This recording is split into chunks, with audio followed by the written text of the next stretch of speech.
A mortalidade da alma.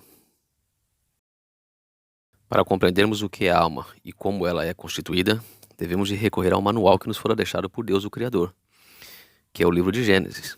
Lá é o começo de tudo, da terra e do ser humano.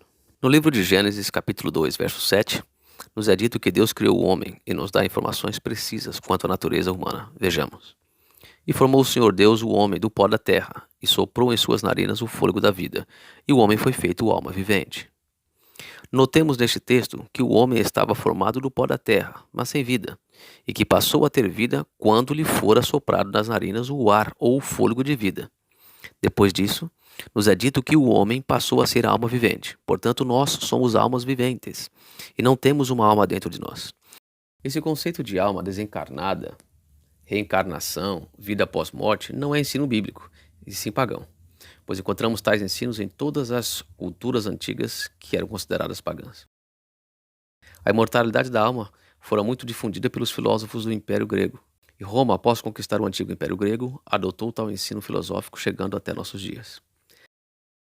A palavra grega utilizada nos textos bíblicos do Novo Testamento para alma é pneuma. Esta palavra é utilizada para indicar algo que tenha fôlego ou ar. No idioma português, esta palavra é muito usada, embora muitas vezes não notamos sua utilização. Vejamos alguns exemplos. Pneumonia, pneumatocele e pneu. Todos esses nomes se dão a coisas que possuem ar. Portanto, tudo que possui ar pode ser chamado de pneuma, ou seja, alma. Por isso que nós somos pneumas, almas, pois temos ar, fôlego de vida em nossos corpos. Então a serpente disse à mulher: certamente não morrereis, porque Deus sabe que no dia em que dele comerdes, se abrirão os vossos olhos e sereis como Deus, sabendo o bem e o mal. Gênesis 3, versos 4 e 5. O espiritismo, na realidade, surgiu no Jardim do Éden, quando Satanás, usando uma serpente como médium, disse que certamente não morrereis, e sugeriu a Eva uma esfera espiritual mais elevada, enfatizando no final a possibilidade de se tornar como Deus. O ser humano não possui nenhuma partícula em si que seja eterna, pois Deus tomou todas as medidas para que se evitar a perpetuidade do pecado. Então disse o Senhor Deus: eis que o homem é como um de nós, sabendo o bem e o mal. Ora, para que não se estenda a sua mão e tome também da árvore da vida e coma e viva eternamente. Gênesis 3, verso 22. Satanás prometeu à humanidade uma vida de pecado e imortal, ou seja, a imortalidade da alma. Deus não prometera isso. Deus havia prometido que, se pecasse, se comesse do fruto, morreria. E é o que nos ocorre hoje. Porém, nós não temos nenhuma partícula de eternidade em nós mesmos. Tudo em nós é derivado do Criador. Por isso que Deus não permitiu que o homem, após pecado, comesse do fruto da árvore da vida para que não perpetuasse o pecado. No suor do teu rosto comerás o teu pão, até que te tornes a terra, porque dela foste tomado. Porquanto és pó e em pó te tornarás. Gênesis 3, verso 19. Este outro texto nos mostra de onde viemos e para onde vamos após a morte. Agora, qual seria o nosso estado na morte? Vejamos estes textos. Porque os vivos sabem que hão de morrer, mas os mortos não sabem coisa nenhuma. Nem tampouco terão eles recompensa, mas a sua memória fica entregue ao esquecimento. Também o seu amor, o seu ódio e a sua inveja já pereceram, e já não tem parte alguma, para sempre, em coisa alguma do que se faz debaixo do sol. Vai, pois, come com alegria o teu pão e bebe com o coração contente o teu vinho, pois já Deus se agrada das tuas obras. Em todo o tempo sejam alvas as tuas roupas, e nunca falte o óleo sobre a cabeça.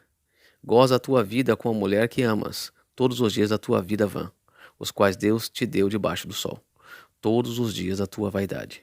Porque esta é a tua porção nesta vida, e no teu trabalho, que tu fizeste debaixo do sol. Tudo quanto te vier à mão para fazer, faze-o conforme as tuas forças, porque na sepultura, para onde tu vais, não há obra nem projeto, nem conhecimento, nem sabedoria. Eclesiastes 9, do 5 ao 10. Assim como a nuvem se desfaz e passa, assim aquele que desce à sepultura nunca tornará a subir. Jó 7, 9. O homem, porém, morre e fica prostrado. Expira o homem e onde está? Como as águas do lago se evaporam e o rio se esgota e seca, assim o homem se deita e não se levanta. Enquanto existirem os céus, não acordará. nem será despertado do seu sono. Jó 14, do 10 ao 12. Todos estes textos nos ensinam que, uma vez morto, não temos conhecimento de nada do que acontece aqui na Terra. E a nossa memória jaz no esquecimento, pois a pessoa num todo morreu, ou seja, a alma morreu.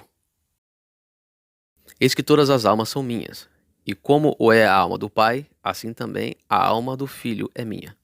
A alma que pecar, essa morrerá. Ezequiel 18, verso 4.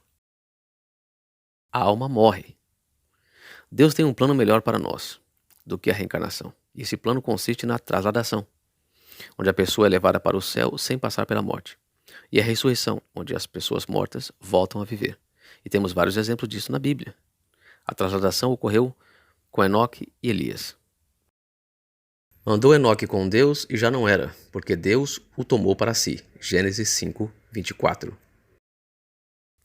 Pela fé, Enoque foi trasladado para não ver a morte, e não foi achado, porque Deus o trasladara, visto como antes da sua trasladação alcançou o testemunho de que agradara a Deus. Hebreus 11, 5.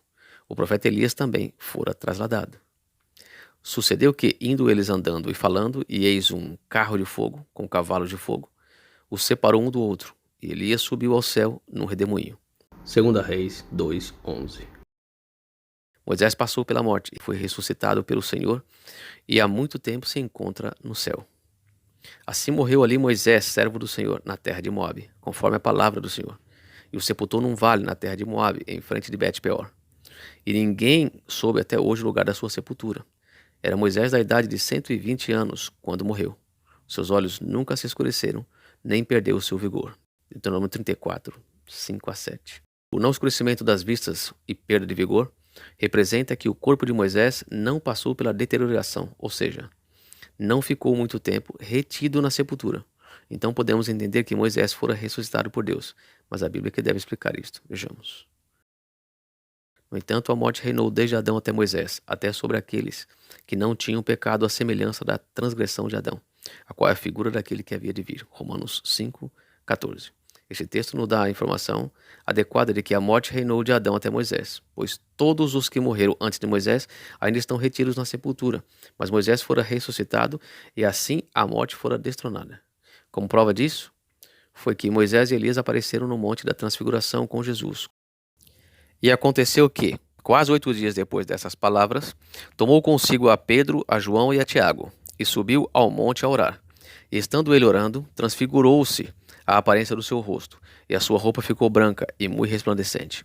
E eis que estavam falando com ele 2 homens, que eram Moisés e Elias, os quais apareceram com glória, e falavam da sua morte, a qual havia de cumprir-se em Jerusalém. Lucas 9, 28 a 31. Assim falou, e depois disse-lhes: Lázaro, o nosso amigo, dorme, mas vou despertá-lo do sono. Disseram, pois, os seus discípulos: Senhor, se dorme, estará salvo. Mas Jesus dizia isso da sua morte. Eles, porém, cuidavam que falava do repouso do sono. Então Jesus disse-lhes claramente: Lázaro está morto. João 11, do 11 ao 14. Disse Jesus: Tirai a pedra. Marta, irmã do defunto, disse-lhe: Senhor, já cheira mal, porque já é de 4 dias. Disse-lhe Jesus: Não te hei dito que, se creres, verás a glória de Deus? Tiraram, pois, a pedra de onde o defunto jazia. E Jesus, levantando os olhos para cima, disse: Pai, graça te dou, por me haveres ouvido. Eu bem sei que sempre me ouves, mas eu disse isto por causa da multidão que está em redor, para que creiam que tu me enviaste. E tendo dito isto, clamou com grande voz: Lázaro, sai para fora. E o defunto saiu, tendo as mãos e os pés ligados com faixas, e o seu rosto envolto num lenço. Disse-lhes Jesus: Desligai-o e deixai-o ir. João 11, 38 a 44. Notemos que Jesus não disse: Lázaro, desça do céu, e sim: Lázaro, sai para fora. Ou seja, Lázaro não estava desencarnado, vagando em algum lugar, mas estava dentro da sepultura. O que ocorreu no passado com Moisés, Lázaro e outros, também ocorrerá com todos que aceitaram a morte substituta de Cristo, e como tal, os mortos ressuscitarão, e os vivos serão trasladados, e todos estaremos com os corpos glorificados. Não quero, porém, irmãos, que sejais ignorantes acerca dos que já dormem, para que não vos entristeçais, como os demais, que não têm esperança. Porque se cremos que Jesus morreu e ressuscitou, assim também, aos que em Jesus dormem, Deus os tornará a trazer com ele. Dizemo-vos, pois isto pela palavra do Senhor, que nós, os que ficarmos vivos, para a vinda do Senhor, não pereceremos os que dormem, porque o mesmo Senhor descerá do céu com alarido, e com voz de arcanjo, e com a trombeta de Deus. E os que morrerem em Cristo Jesus ressuscitarão primeiro. Depois nós, os que ficarmos vivos, seremos arrebatados juntamente com eles nas nuvens, a encontrar o Senhor nos ares. E assim estaremos sempre com o Senhor. Portanto, consolai-vos uns aos outros com essas palavras. 1 Tessalonicenses 4, do 13 ao 18. Eis a pergunta: se realmente os mortos nada sabem e não pode interferir nos negócios dos vivos, como pode acontecer as comunicações espíritas dos mortos com os vivos? Deus deixou determinações na Bíblia que proibia seu povo de consultar os mortos, adivinhos e quaisquer outras tentativas de contato com manifestações espiritualistas. Mas por que a proibição? Quando, pois, vos disserem, consultai os que têm espíritos familiares e os adivinhos, que chilreiam e murmuram, porventura não consultará o povo a seu Deus? A favor dos vivos, consultar-se-á aos mortos? Isaías 8, 19.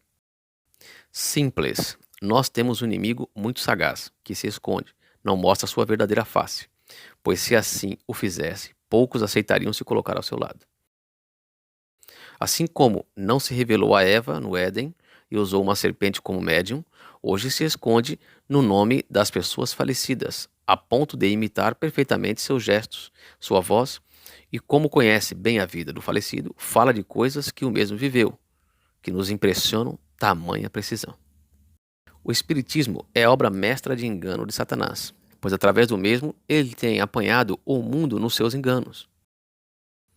E como os enganados desconhecem ou não acreditam que possa existir tal ser, ele segue sua obra de engano sem que haja suspeitas dele. E assim o caminho está todo aberto para seus embustes e engodos, pois o maior inimigo é aquele que se desconhece a existência.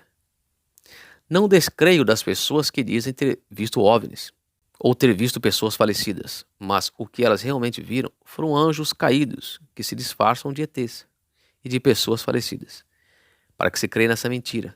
E quando o suposto morto ou ET ensina uma mentira, será muito difícil de as pessoas não aceitarem suas palavras. Porque tais falsos apóstolos são obreiros fraudulentos, transfigurando-se em apóstolos de Cristo. E não é maravilha, porque o próprio Satanás se transfigura em anjo de luz. Não é muito, pois, que os seus ministros se transfigurem em ministros da justiça, o fim dos quais será conforme as suas obras. 2 Coríntios 11, dos versos 13 a 15. Não podemos esquecer que a lei da física ensina que dois corpos não ocupam o mesmo lugar no espaço. Portanto, a física é endossada pela Bíblia, onde nos diz que não possuímos outra entidade no corpo. Muitas pessoas acreditam, e muitos pastores ensinam, de que quando o justo morre, vai diretamente ao céu e estaria em comunicação diretamente com Deus. Mas o que a Bíblia refere-se a isto? A ti eu clamarei, ó Senhor, minha rocha, não te silencies a mim, para que, se te silenciares a mim, eu não me torne como aqueles que descem para dentro da cova. Salmos 28, verso 1. O texto é claro, não há comunicação entre os que descem à sepultura e Deus. A memória jaz no esquecimento. Eles não têm conhecimento de nada do que ocorre, tanto na terra quanto no céu. Esta história de reencarnação, vida após morte, são balelas. A Bíblia não endossa nenhuma delas. Tudo isso são falácias.